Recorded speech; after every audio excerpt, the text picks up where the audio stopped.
A block of 2 kg is suspended from the ceiling through a massless spring of spring constant K equal to 100 Newton per meter. What is the elongation of the spring? And if another 1 kg is added to the block, what will be the further elongation? So here let's say we have a ceiling like this, and to the ceiling there is a massless spring attached. And what will happen after a block is attached or to this end of the spring? If we attach a block to this end of the spring, what will happen? The spring will get elongated. So the case here will be, okay, let me draw next to this. Okay,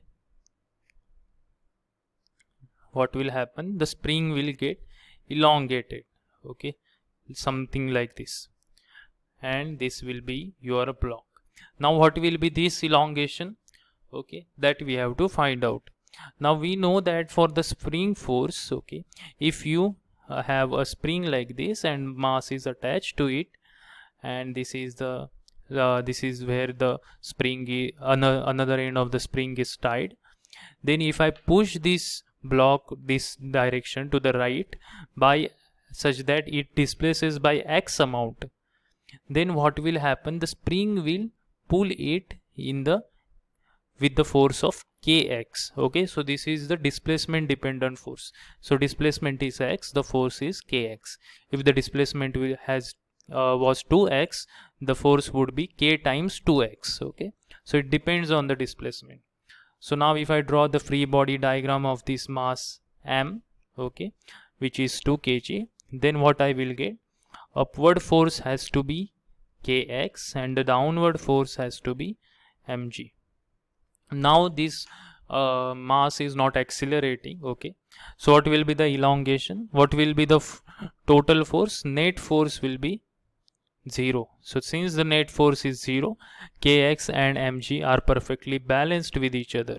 So kx minus mg is equal to 0, or I can directly write kx is equal to mg. So x will be mg by k. So what is mg? Mg is 2 into 10.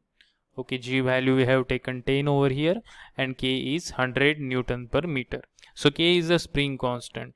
So if I cancel these zeros, I will get 0.2 meter. So 0.2 meter is the elongation. Okay. Now next thing is that what if another block of mass 1 kg is added again to this another end of the spring? So what will happen? So if we add another mass to this spring, this another 1 kg to this spring, then what will happen? The total mass of the block will become 3 kg, right? So the total mass becomes 3 kg. Another block is kept on that block. Let's say we can say that it is something like this, maybe. Okay, now what will be the elongation? Again, using the same formula I can find out. I won't draw the free body diagram again now. Let's say this elongation is x dash. So what is x dash? X dash is mg by k again. Mg is 3, sorry, m is 3, g is 10 and k is 100, which is 0.3 meter. So now x dash is 0.3 meter, and what was x? X was 0.2 meter. Now they have asked further elongation. That means the elongation that we want is that of x dash minus x. That is further elongation. How much more elongated? Already it was elongated by 0.2 meter. How much more it got elongated? 0.3 meter, right? By 0.1 meter it got elongated. So x dash minus x is 0.3 meter minus 0.2 meter, which is 0.1 meter. So the further elongation is 0.1 meter.